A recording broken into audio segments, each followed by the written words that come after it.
3장. 고통을 통해서 얻을 수 있는 유익이란 무엇인가? 어떤 한 여인이 너무나 갑작스러운 말할 수 없는 슬픔에 직면하게 되자 내가 세상에 차라리 태어나지 않았더라면 하고 절규하였다. 여자여, 그대가 아직 완전히 태어난 것이 아니요 하고 그녀의 친구가 말했다. 지금 탄생되고 있는 것이요. 또한 이런 슬픔은 창조자가 당신을 완전한 한 개체로 만들기 위해 사용하시는 과정에 지나지 않소 라고 하였다. 여기에서 우리는 고통을 통해서 생애의 가장 중요한 교훈을 배울 수 있다는 진리를 이해하기 시작한다. 우리가 사도 바울의 생애를 연구할 때에 저들이 그와 같은 고통 속에서 그리스도를 더욱더 알고자 하는 열망을 저들이 가졌었다는 것을 알게 된다. 그는 또한 모든 것을 해로 여김은 내 주 그리스도 예수를 아는 지식이 가장 고상함을 인함이라. 내가 그를 위하여 모든 것을 잃어버리고 배설물로 여김은 그리스도를 얻고 그 안에서 발견되려 함이니 내가 가진 의는 율법에서 난 것이 아니요 오직 그리스도를 믿음으로 말미암은 것이니 곧 믿음으로 하나님께로서 난 의라.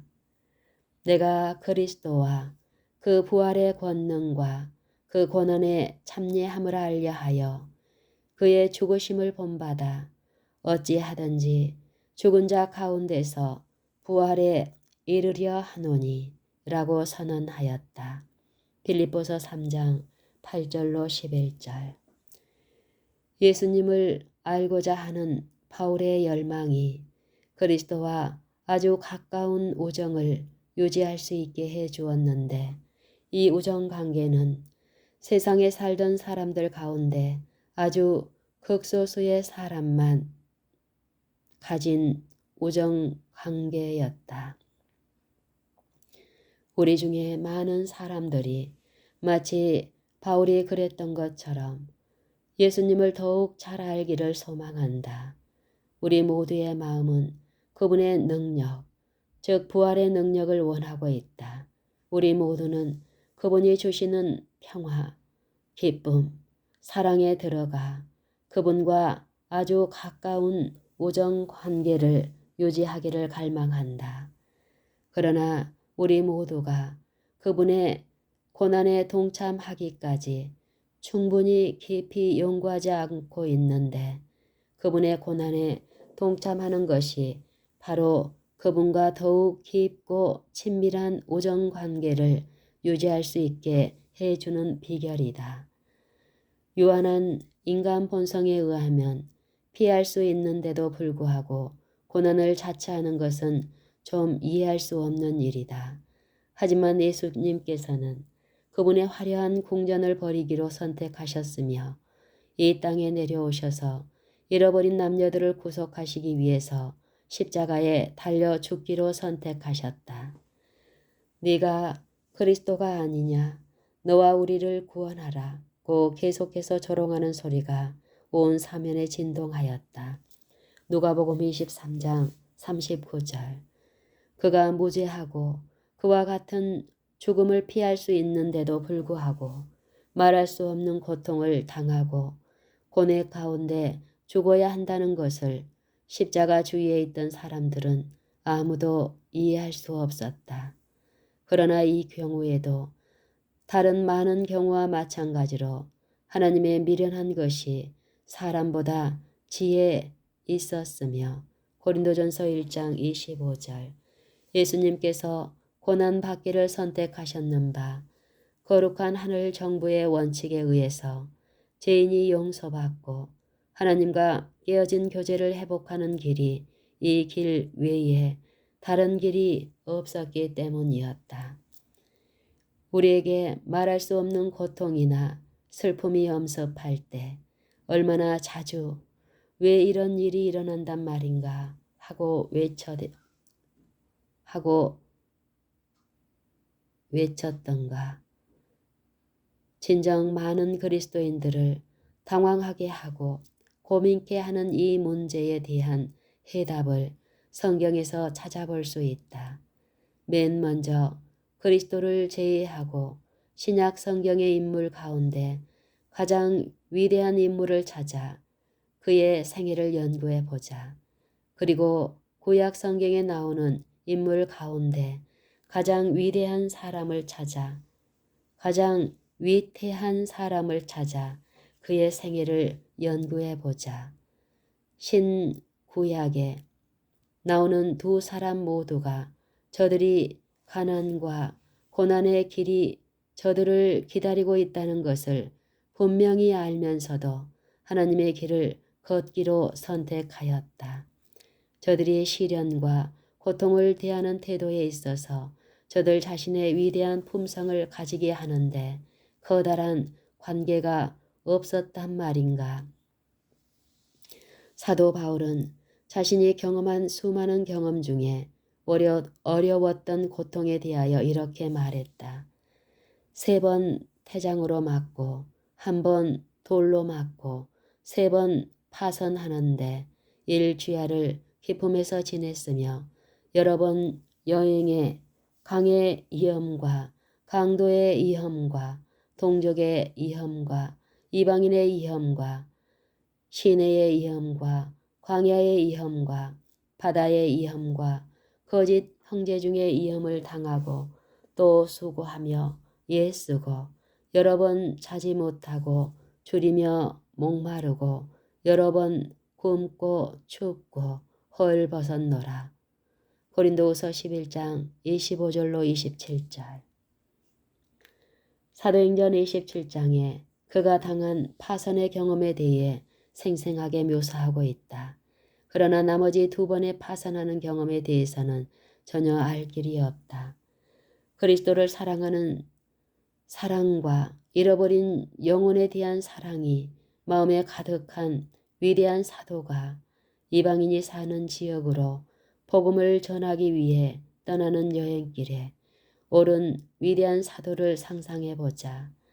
갑자기 말할 수 없이 거센 풍랑이 일어났고 풍랑으로 인해 배는 산산조각이 나고 그 배에 탔던 사람들 대부분이 생명을 잃었으며 어쩌면 바울 외에 산 사람이 없었을지도 모르는 광경을 상상해 보라.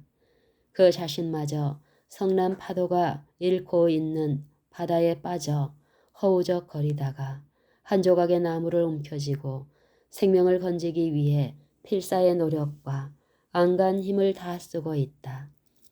하루해가 다 가도록 깨어진 배 조각에 몸을 의지하고 행여나 다른 배가 그 근방을 지나치지는 않을까 하여 여기저기를 살펴보면서 끊이지 않고 기도하며 행여나 가까운 육지에까지 떨밀려 가지는 않을까 하고 희망을 걸어보는 바울을 상상하라. 해가 저물어 밤이 되자 풍랑은 더욱 거세진다. 뼈까지 얼어붙는 추위가 엄습하고 사지는 마비되어 간다. 그 자신은 내가 이대로 과연 아침까지 견딜 수 있을까 하고 묻는다.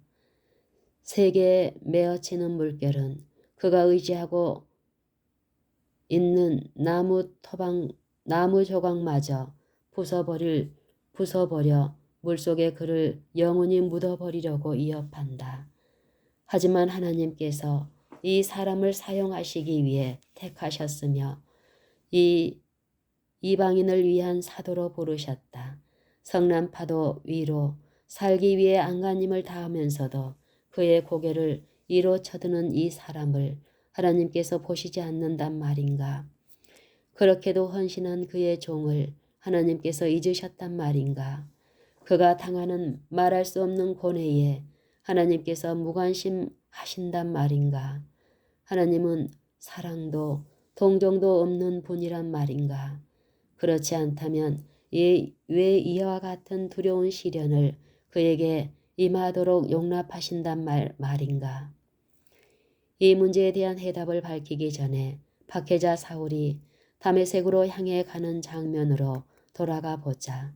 갑자기 하늘에서 내리 비추는 찬란한 빛에 의해 압도되었고 그분의 제자들을 핍박함으로 실제로 예수님을 핍박하였는데 바로 그 예수님께서 그에게 나타나셔서 말씀하셨다. 바로 그 순간 바울은 주를 위해 봉사하기로 결심하였다. 그는 다메섹으로 들어가 3일간 금식하고 기도하였는데 그런 일이 있은 후에 주의 종 아나니아가 바울을 방문하게 되었다. 바울은 하늘에서 비추인 찬란한 빛 때문에 눈이 멀어 있었다. 아나니아는 사울의 눈에 손을 얹으라는 지시를 받았는데 그렇게 함으로 잃어버린 시력을 되찾을 수 있을 것이었다. 그리고 주께서 그가 내 이름을 위하여 해를 얼마나 받아야 할 것을 내가 그에게 보이리라고 덧붙이셨다. 사도행전 9장 16절. 그에게 말할 수 없이 두려운 박해와 고난이 있다는 것을 주께서 보여주신 후에 바울은 그 모든 것을 염두에 두고 슬픔과 고통의 길을 걷기로 선택하였다. 그뿐 아니라 그의 주님께 대한 헌신을 더 크게 하였는 그가 거룩한 계획을 따라 그의 생애를 시작할 때에 그는 그분의 고난에 동참함으로 그리스도를 알기 위해 기도하였다. 후년의 다른 많은 경우의 고난과 마찬가지로 그가 당한 파산의 경험에서 그가 한 기도를 하나님께서 응답해 주셨다. fellowship, equal 우정, 사귐 등의 뜻. 시라는 말에는 깊은 의미가 있다. 그 말은 교제, 동무관계, 동업자라는 의미가 포함되어 있다. 가장 가깝고 가장 사모하는 친구란 고통을 함께 나누는 자들이다. 우리에게 사랑하는 많은 사람들이 있을 수 있을 것이다. 그러나 우리의 고통, 즉 아픔과 슬픔을 함께 나누며 우리의 고통을 자기 것으로 삼는 자들이 가장 가깝고 친근한 친구이다. 이 세상에 있는 다른 아무것도 고통과 고난을 함께 당함으로 맺어준 우정관계보다 더욱 강한 우정을 갖게 하지 못한다. 그럼 이렇게 볼 때에 예수님을 더 자세히 알기 위해서 그분의 고난에 동참하기 위해 기도한 사도 바울의 심정을 이해할 수 있다. 다른 경우에 그는 여러 계시를 받은 것이 지극히 크므로 너무 자고하지 않게 하시려고 내 육체의 가시 곧 사단의 사자를 주셨으니 이는 나를 쳐서 너무 자고하지 않게 하려 하심이니라. 이것이 내게서 떠나기 위하여 내가 3번 주께 간구하였더니 내게 이르시기를 내 은혜가 네게 족하도다. 이는 내 능력이 약한 데서 온전하여 짐이라 하신지라. 이러므로 도리어 크게 기뻐함으로 나의 여러 약한 것들에 대하여 자랑하리니 이는 그리스도의 능력으로 내게 머물게 하려 함이라고 하였다. 고린도후서 12장 7절로 9절. 사도 바울은 하나님께서 슬픔과 시련을 허락하시는 데는 분명한 목적이 있다는 것을 가르친다. 우리가 시련과 고난들을 인해 좌절하는 것보다 오히려 환영하고 기뻐할 때에는 하나님의 축복과 능력이 우리에게 임하게 된다는 것을 가르친다. 한 번은 거칠고 가시가 많은 길을 절반쯤 걷던 한 어린 아이가 나를 깜짝 놀라게 했다. 메가이어 목사님, 당신이 고민거리가 많으면 많을수록 하나님은 그대에게 더욱 실제적인 하나님이 되십니다. 라고 하였다. 슬픔의 길, 애롭게 홀로 걷는 그 길이 필경 슬픔이 없는 땅으로 인도하리. 생애의 여정을 통해 가시도 없고 진리도 없는 순탄한 길을 걷는 자는 결코 복스러운 본향집에 이르지 못할 것이다.